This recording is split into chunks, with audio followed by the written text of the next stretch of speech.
Fala, leitores da Bíblia, graça e paz, tudo bem? Hoje a gente vai ler 1 Reis capítulo 22, 21 e 22 e Provérbios 14. Então estaremos encerrando hoje a leitura do primeiro livro dos Reis. Então, se você chegou até aqui, conclui a leitura comigo, deixa aí no seu comentário. Eu li 1 Reis em 2023, tá certo? Olha que coleção grande de livros, se você chegou até aqui comigo, hein? Ó, já lemos Gênesis, Êxodo, Levítico, Números, Deuteronômio, Josué, Juízes, Ruth, Samuel, 1 e 2 Samuel, e agora Reis. Então, do Antigo Testamento, desde o princípio, lemos 11 livros. Já lemos também o livro dos Salmos. Já lemos do Novo Testamento Mateus, Marcos, Lucas, João, Atos, Romanos e a primeira carta aos Coríntios. Então, 7 livros do Novo Testamento, 11 livros do Antigo Testamento e mais os Salmos, então 12. Então, olha aí, já estamos bem avançados, hein? Que bom, graças a Deus, hein? Vamos continuar hoje, vamos pedir a bênção do Senhor.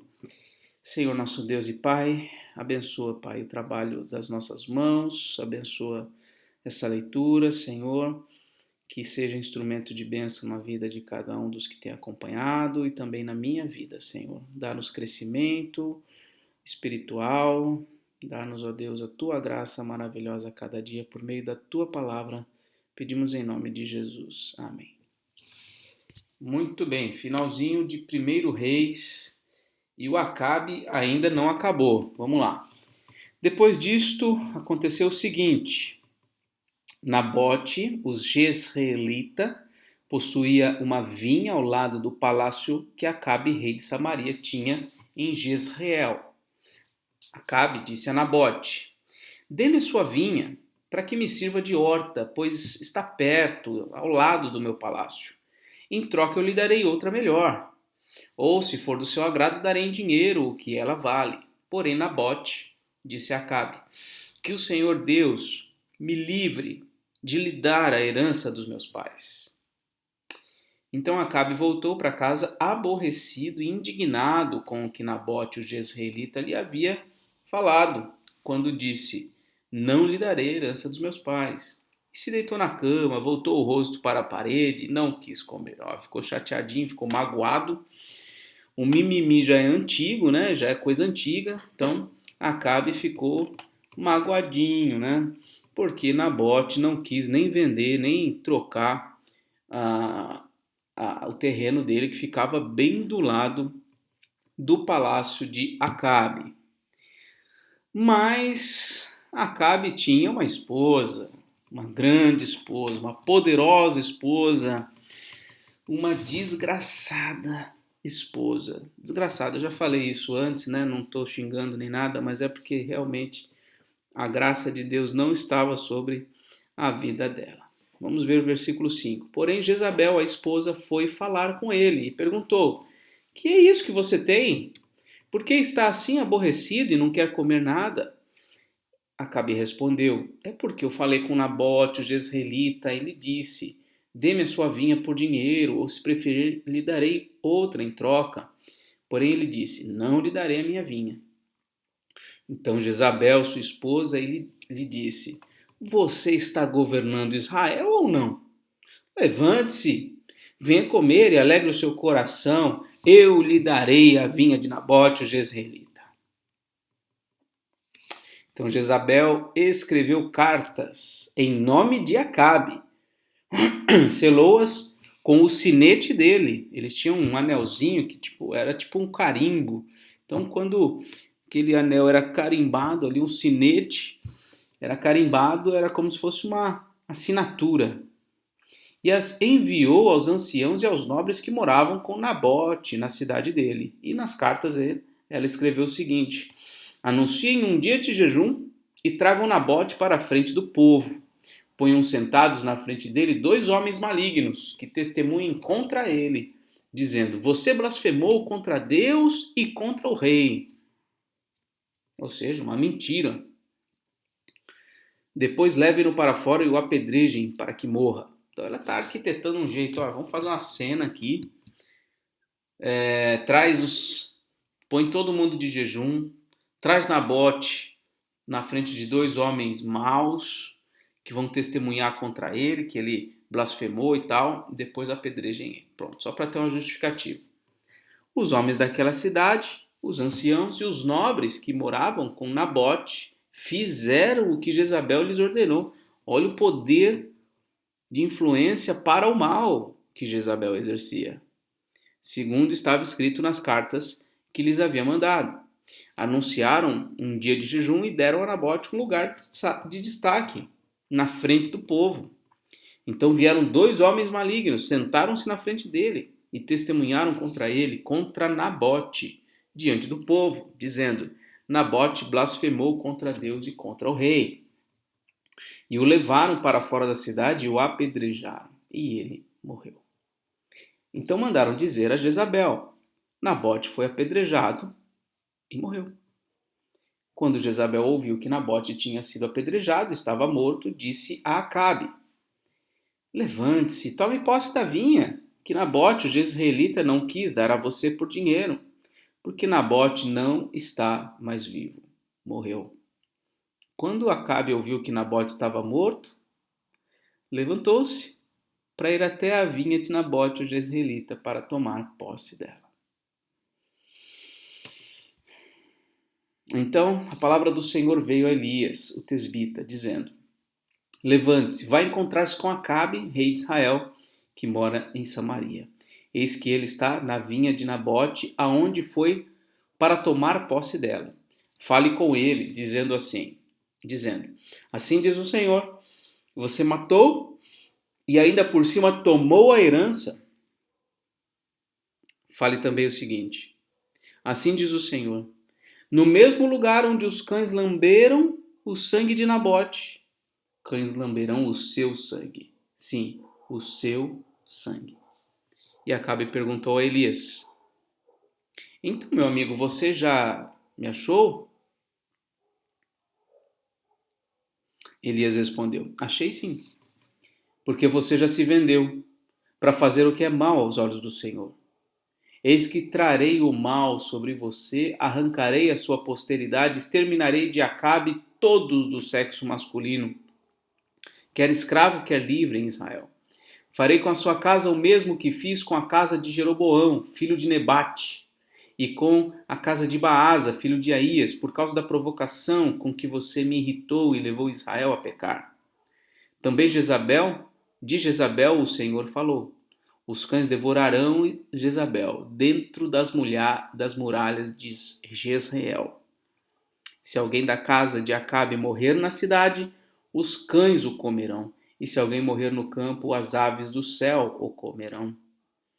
Nunca houve ninguém igual a Acabe, que se vendeu para fazer o que era mal aos olhos do Senhor, porque Jezabel, sua esposa, o instigava. Ele fez grandes abominações. Seguiu os ídolos, conforme tudo que fizeram os amorreus que o Senhor expulsou de diante dos filhos de Israel. Quando Acabe ouviu essas palavras, rasgou as suas roupas, cobriu-se de pano de saco e jejuou. Dormia vestido de pano de saco e andava cabisbaixo. Então a palavra do Senhor veio a Elias, o tesbita, dizendo: Você viu como Acabe se humilhou diante de mim? Portanto, visto que ele se humilha diante de mim, não trarei este mal nos seus dias, mas nos dias de seu filho o trarei sobre a sua casa. Deus ainda é misericordioso com Acabe. Dá para entender? Às vezes a gente quer a cabeça das pessoas, né? Mas Deus é misericordioso, Deus é muito bom. E com certeza essas pessoas que eventualmente a gente gostaria de ver um fogo caindo do céu sobre elas, talvez elas não tenham feito tanto mal quanto Acabe. A não ser que sejam desses caras, como é que eu me expresso aqui? Desses caras de altíssima patente que fazem tanto mal para si mesmos e para toda uma nação. Bom, mas ainda assim Deus é misericordioso, é uma coisa impressionante. A misericórdia de Deus é muito grande, né? E nós somos tão intolerantes, Somos tão apressados em querer ver justiça, querer ver punição. E Deus se mostra tão misericordioso até com um homem como Acabe. É impressionante. 3 anos se passaram sem haver guerra entre Síria e Israel. Capítulo 22. Porém, no terceiro ano, Josafá, rei de Judá, e esse homem, Josafá, rei de Judá, a gente lembrando aqui, né, que Acabe é rei de Israel, do reino do norte. Lá no reino do sul, já chegou em em Josafá. Depois a gente vai ler sobre Josafá. Ele foi um rei muito bom. Porém, no terceiro ano, Josafá, rei de Judá, foi visitar o rei de Israel, visitar o Acabe. Este perguntou aos seus servos: Vocês não sabem que Ramote-Gileade é nossa? E nós ficamos quietos e não a tiramos das mãos do rei da Síria. Então perguntou a Josafá: Você vai comigo à batalha contra Ramote-Gileade? Josafá respondeu ao rei de Israel, o Acabe: Sou como você é. O meu povo é como o seu povo, e os meus cavalos são como os seus cavalos. Ou seja, Josafá está aceitando ir para a guerra junto com Acabe, está fazendo uma aliança. Josafá disse mais ao rei de Israel: Consulte primeiro a palavra do Senhor. Eu falei, bom, calma aí, vamos consultar o Senhor. Versículo 6. Então o rei de Israel reuniu os profetas, cerca de 400 homens, e lhes perguntou: Devo ir e lutar contra Ramote-Gileade ou devo me conter? Eles responderam, os profetas do Senhor: Vá, porque o Senhor a entregará nas mãos do rei. Mas Josafá perguntou: Não há ainda algum profeta do Senhor para o consultarmos? Peraí, deixa eu só ver um detalhe aqui, ó. Quando fala aqui no versículo 6, ó, então o rei de Israel reuniu os profetas. Então, os profetas lá, alinhados com o pensamento de Acabe. Aí o Josafá pergunta, mas não tem nenhum profeta do Senhor aqui para o consultarmos? O rei de Israel respondeu a Josafá: Há um ainda, porque eles mataram todos, né? Há um ainda, por meio de quem podemos consultar o Senhor, mas eu o odeio, porque nunca profetiza de mim o que é bom, mas somente o que é mal. É Micaías, filho de Imlá. Profeta bom é profeta que fala coisa que a gente quer ouvir, não é? Pois é, Acabe já pensava assim. Josafá disse: O rei não deveria falar assim. Então o rei de Israel chamou um oficial e disse: Traga-me depressa Micaías, filho de Imlá. O rei de Israel e Josafá, rei de Judá, estavam assentados, cada um no seu trono. Os dois, cada um num trono, vestidos de trajes reais, numa eira, à entrada do portão da cidade de Samaria. E todos os profetas profetizavam diante deles. Zedequias, filho de Kenaana, fez para si uns chifres de ferro. Então esse é um profeta. Assim diz o Senhor, ele disse: Com estes você dará chifradas nos sírios até que estejam destruídos. Então é como se fosse os bobos da corte ali, né? Os profetas ali falando as coisas que Acabe queria ouvir. Aí um pega um chifre e fala, ó, você vai dar chifrada assim, ó, tá. E todos os profetas profetizaram assim, dizendo: Suba a Ramote-Gileade, você triunfará. O Senhor a entregará nas mãos do rei. O mensageiro que tinha ido chamar Micaías, o profeta do Senhor, falou-lhe dizendo: Olha, eis que as palavras dos profetas, a uma, predizem coisas boas para o rei. Portanto, que a sua palavra seja como a palavra de um deles. Fale o que é bom. Micaías respondeu: Tão certo como vive o Senhor, o que o Senhor me disser, isso falarei. Quando ele chegou à presença do rei, este lhe perguntou: Micaías, devemos ir a Ramote-Gileade para a batalha ou devemos nos conter? Micaías respondeu: Vá, você triunfará. O Senhor a entregará nas mãos do rei. E o rei lhe disse: Quantas vezes devo fazer você jurar que não me fale a não ser a verdade em nome do Senhor? Então Micaías disse: Vi todo Israel disperso pelos montes, como ovelhas que não têm pastor. E o Senhor Deus disse: Estes não têm dono, que cada um volte em paz para sua casa. Então o rei de Israel disse a Josafá: Eu não disse a você que a meu respeito ele não profetiza o que é bom, mas somente o que é mau?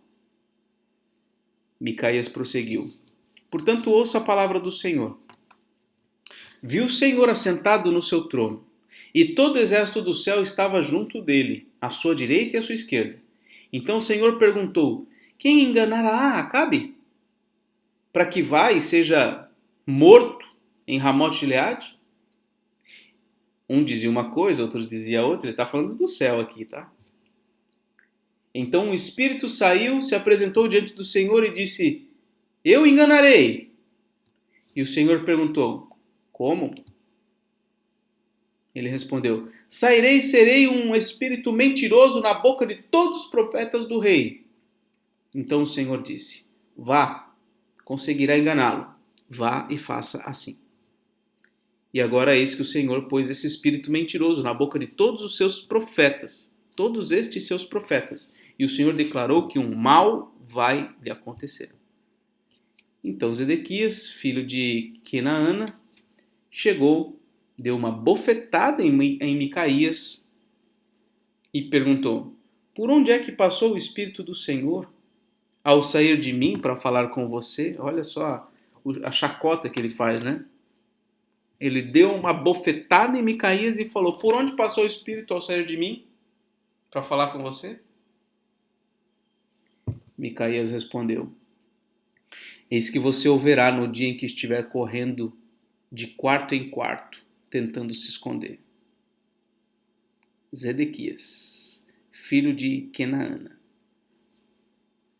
Então o rei de Israel disse: Prenda Micaías e leve-o de volta a Amon, governador da cidade, e a Joás, filho do rei, e diga: Assim diz o rei: Metam este homem na cadeia e o ponham a pão e água até que eu volte em paz. Micaías disse: Se o rei de fato voltar em paz, é porque o Senhor não falou por meio de mim. E acrescentou: Que todos os povos ouçam isto. E aí o que temos? A morte de Acabe. O rei de Israel e Josafá, rei de Judá, foram atacar Ramote-Gileade. O rei de Israel disse a Josafá: Eu vou me disfarçar e entrar no combate, mas você use os seus trajes reais. Josafá foi um rei excelente, mas um imbecil também, né? Muito bobo, muito. Como é que ele vai para... Ele ouve o profeta do Senhor falando que o mal iria vir e ele ainda assim continua com Acabe. Josafá realmente foi muito imprudente. Mas vamos seguir aqui. E ainda aceita essa questão aí. Porque Ramote-Gileade estava indo contra Israel. A pessoa mais importante numa batalha, nesses contextos, era o rei. O rei ia para a batalha. Quem que eles queriam matar? O rei de Israel. E aí, Acabe fala para ele: Olha, eu vou me disfarçar e você vai com os trajes reais. Ou seja, Acabe está falando: Olha, vai você com os seus trajes reais para que, lógico que ele não vai falar isso, mas está pensando, né? Para que você seja alcançado, para que você seja morto. Então, o rei de Israel se disfarçou e entrou no combate. Ora, o rei da Síria havia ordenado aos 32 capitães dos seus carros de guerra que não lutassem nem contra pequeno nem contra grande, mas somente contra o rei de Israel. Olha o recado que o rei da Síria tinha dado. Vocês vão pegar o rei, mas não luta com ninguém, não briga com ninguém. Eu quero só o rei. Quando os capitães dos carros viram Josafá, que estava lá com seus trajes reais, disseram: Aquele certamente é o rei de Israel. E se dirigiram até ele para o atacar. Porém, Josafá gritou. Quando os capitães dos carros de guerra viram que não era o rei de Israel, deixaram de perseguir. Esse cara com traje de rei aqui não é o rei que a gente quer. Então um homem, olha só, olha a história bíblica. Um homem entesou o arco e atirando ao acaso, para qualquer lugar, atingiu o rei de Israel por entre as juntas da sua armadura. E então o rei Acabe disse ao condutor do seu carro, ele estava no carro ainda: dê a volta e leve-me para fora do combate, porque estou gravemente ferido. A batalha se intensificou naquele dia. Quanto ao rei, seguraram-no em pé no seu carro de guerra de frente para os sírios, mas à tarde ele morreu. O sangue corria da ferida para o fundo do carro. Ao pôr do sol, fez-se ouvir um grito pelo acampamento que dizia: cada um para a sua cidade e cada um para a sua terra. Lembra da profecia de Micaías? Ele falou que iria acontecer isso. Volte cada um para a sua terra. Morto o rei, levaram-no a Samaria, onde o sepultaram. Quando lavaram o carro de guerra junto à cisterna de Samaria, os cães, lembra lá da questão lá atrás? Os cães lamberam o sangue do rei, segundo a palavra que o Senhor tinha dito. As prostitutas banharam-se naquelas águas. Quanto aos demais atos de Acabe e tudo que fez, ao palácio de marfim que construiu e a todas as cidades que edificou, não está tudo escrito no livro da história dos reis de Israel? Assim Acabe morreu e Acasias, seu filho, reinou em seu lugar. Agora a cena volta para Josafá. Josafá, filho de Asa, começou a reinar sobre Judá, o reino do sul, no 4º ano do reinado de Acabe, rei de Israel. Josafá tinha 35 anos de idade, a minha idade, quando começou a reinar, e reinou 25 anos em Jerusalém. A mãe dele se chamava Azuba e era filha de Sili. Josafá andou em todos os caminhos de Asa, seu pai, não se desviou deles e fez o que era reto aos olhos do Senhor. Os lugares altos, porém, não foram destruídos. Ou seja, tinham altares em montanhas e ele não destruiu esses altares. Nele o povo ainda oferecia sacrifício e queimava incenso. Josafá viveu em paz com o rei de Israel. Então, em relação ao rei de Israel, ele não teve muito problema. Quanto aos demais atos de Josafá, o poder que demonstrou e como guerreou, não está tudo escrito no livro da história dos reis de Judá? Também exterminou da terra os restantes dos prostitutos cultuais que ficaram nos dias de Asa, seu pai. Nessa época não havia rei em Edom, porém somente um governador. Josafá fez grandes navios para irem a Ofir em busca de ouro, porém não foram, porque os navios se quebraram em Ezion-Geber. Então Acasias, o filho do Acabe, disse a Josafá: deixe que os meus servos naveguem com os seus. Porém Josafá não quis. Então depois daquele problema lá, ele não quis mais se associar muito com o pessoal lá de cima do Reino do Norte. Josafá morreu e foi sepultado na cidade de Davi, seu pai, e Jeorão, seu filho, reinou em seu lugar. Deixa eu falar um detalhe aqui. Depois dos 2 livros de reis, tem os 2 livros das crônicas. Nos 2 livros das crônicas, nós vemos também narrativas a respeito dos reis. Então, lá no livro das crônicas, nós vamos ler de novo sobre Josafá e sobre um monte de outros reis. E a história de Josafá lá tem uma história sensacional, que é uma das que eu mais gosto. Mas quando chegar lá, a gente vai falar sobre isso. E por fim, para acabar o primeiro livro dos reis, Acasias. Acasias, filho de Acabe, começou a reinar sobre Israel em Samaria, no 17º ano do reinado de Josafá, rei de Judá, e reinou 2 anos sobre Israel. Fez o que era mal aos olhos do Senhor, pois andou nos caminhos de seu pai, bem como nos caminhos de sua mãe, a Jezabel, e nos caminhos de Jeroboão. Sempre Jeroboão está sendo citado aqui, o filho de Nebate, que levou Israel a pecar. Esse é o refrão. Jeroboão, filho de Nebate, que levou Israel a pecar. Ele serviu a Baal e o adorou, como seu pai havia feito antes dele, provocando o Senhor Deus, Deus de Israel, a ira. E assim termina então o primeiro livro dos reis. Vamos agora a Provérbios capítulo 14. A mulher sábia edifica a sua casa, mas a insensata a derruba com as próprias mãos. Quem anda na retidão teme o Senhor, mas o que anda em caminhos tortuosos, esse o despreza. Na boca do tolo está a vara, para sua própria soberba, mas os lábios dos sábios os protegerão. Um versículo interessante, né? O tolo apanha ele sofre por causa das próprias palavras que ele fala. Já as palavras dos sábios, ao invés de o fazerem sofrer, na verdade o protegem. Quando não há bois, o celeiro fica vazio. Não tem boi, o celeiro está lá vazio, limpinho e tal.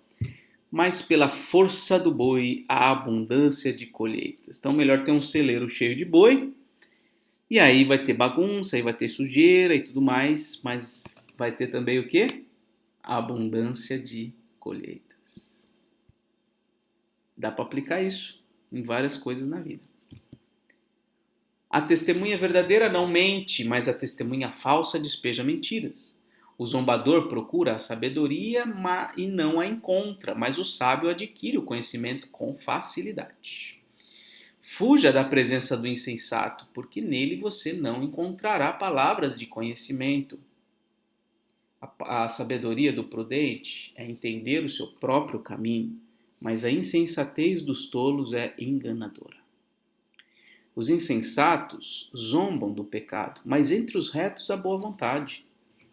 O coração conhece a sua própria amargura, e da alegria que ele sente, os estranhos não poderão participar. A casa dos ímpios será destruída, mas a tenda dos retos florescerá.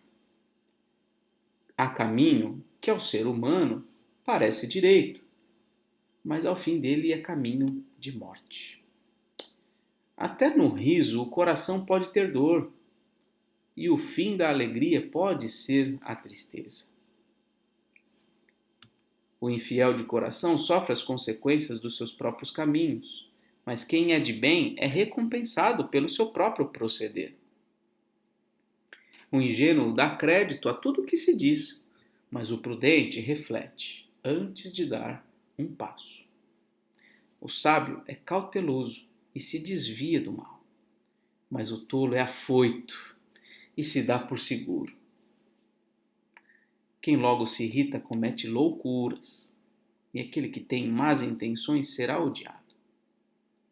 Os ingênuos herdam a tolice, mas os prudentes se coroam de conhecimento. Os maus se inclinarão diante dos bons, e os ímpios farão súplicas junto às portas do justo. O pobre é odiado até pelo seu vizinho, mas o rico tem muitos amigos. Quem despreza o seu vizinho peca, mas o que se compadece dos pobres é feliz. Por acaso não se afastam do caminho os que planejam o mal? Mas haverá amor e fidelidade para os que planejam o bem. Em todo o trabalho há proveito. Meras palavras, porém, levam à penúria. Vai trabalhar ao invés de ficar falando então, né? Para os sábios, a riqueza é coroa, mas a tolice dos insensatos não passa de tolice. A testemunha verdadeira salva vidas, mas quem profere mentiras é enganador. Quem teme ao Senhor tem forte amparo. Isso é refúgio para os seus filhos. O temor do Senhor é fonte de vida, para evitar os laços da morte. Na multidão do povo está a glória do rei, mas na falta de povo está a ruína do príncipe. Quem tarda em irar-se é grande em entendimento, mas o que facilmente perde a calma faz um elogio à loucura. O ânimo sereno é a vida do corpo, mas a inveja é a podridão dos ossos. Gente, olha só um versículo interessante também aqui sobre a relação do corpo com os sentimentos, o coração, né? Nossa alma. Então, aquele que tem o ânimo sereno, o corpo é saudável. É a vida do corpo. Mas a inveja, o desejar o mal do outro, pelo que o outro é ou pelo que o outro tem, isso causa mal. Mal físico até mesmo. Quem oprime o pobre insulta aquele que o criou, mas o que se compadece do necessitado honra a Deus. O ímpio é derrubado pela sua maldade, mas o justo até na morte tem esperança. No coração do prudente repousa a sabedoria, mas o que há no interior dos tolos logo se manifesta. A justiça é a glória da nação, mas o pecado é a vergonha dos povos. Olha assim, olha aqui, ó. A glória de uma nação é a justiça. E o pecado? O pecado traz vergonha às nações. O servo prudente recebe o favor do rei, mas o que causa vergonha é o objeto do seu furor. Muito bem, encerramos então aqui a leitura de hoje. Vamos fazer aqui a marcação. Esse texto vai para o YouTube no dia 7 de agosto. Ok? Que Deus te abençoe. Um forte abraço e até mais, se Deus quiser.